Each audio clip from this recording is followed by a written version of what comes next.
एक भिखारी सुबह सुबह अपने घर से बाहर निकला और मन ही मन सोचा, आज त्योहार का दिन है, गांव में बहुत भिक्षा मिलने की संभावना है। वो अपनी झोली में थोड़े से चावल के दाने डालकर बाहर आया। चावल के दाने उसने अपनी झोली में इसलिए डाले ताकि झोली अगर भरी दिखाई पड़े तो देने वाले को आसानी होती है।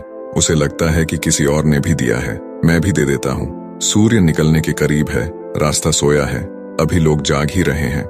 मार्ग पर आते ही सामने से राजा का रथ आता हुआ नजर आता है। सोचता है आज राजा से अच्छी भीख मिल जाएगी। राजा का रथ उसके पास आकर रुक जाता है। उसने सोचा, धन्य है मेरा भाग्य, आज तक कभी राजा से भिक्षा नहीं मांग पाया, क्योंकि द्वारपाल बाहर से ही लौटा देते हैं। आज राजा स्वयं ही मेरे सामने आकर रुक गया है। भिखारी ये सोच ही रहा होता है, अचानक राजा उसके सामने एक याचक की भांति खड़ा होकर उससे भिक्षा देने की मांग करने लगता है। राजा कहता है कि आज देश पर बहुत बड़ा संकट आया हुआ है। ज्योतिषियों ने कहा है, इस संकट से उबरने के लिए यदि मैं अपना सब कुछ त्याग कर एक याचक की भांति भिक्षा ग्रहण करके लाऊंगा, तभी इसका उपाय संभव है। तुम आज मुझे पहले आदमी मिले हो, इसलिए मैं तुमसे भिक्षा मांग रहा हूँ। यदि तुमने मना कर दिया तो देश का संकट टल नहीं पाएगा, इसलिए तुम मुझे भिक्षा में कुछ भी दे दो।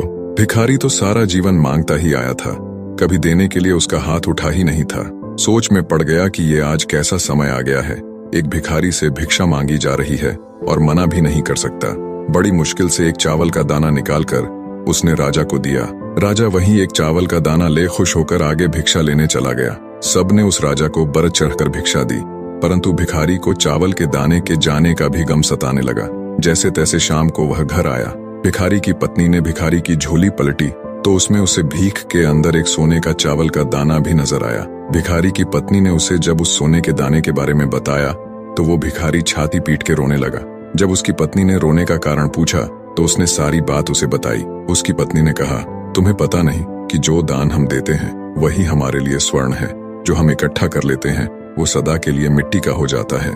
उस दिन से उस भिखारी ने भिक्षा मांगनी छोड़ दी और मेहनत करके अपना तथा परिवार का भरण पोषण करने लगा। जिसने सदा दूसरों के आगे हाथ फैलाकर भीख मांगी थी, अब खुले हाथ से दान पुण्य करने लगा। धीरे धीरे उसके दिन भी बदलने लगे। जो लोग सदा उससे दूरी बनाया करते थे अब उसके समीप आने लगे। वो एक भिखारी की जगह दानी के नाम से जाना जाने लगा। निष्कर्ष, जिस इंसान की प्रवृत्ति देने की होती है उसे कभी किसी चीज की कमी नहीं होती, और जो हमेशा लेने की नीयत रखता है उसका कभी पूरा नहीं पड़ता।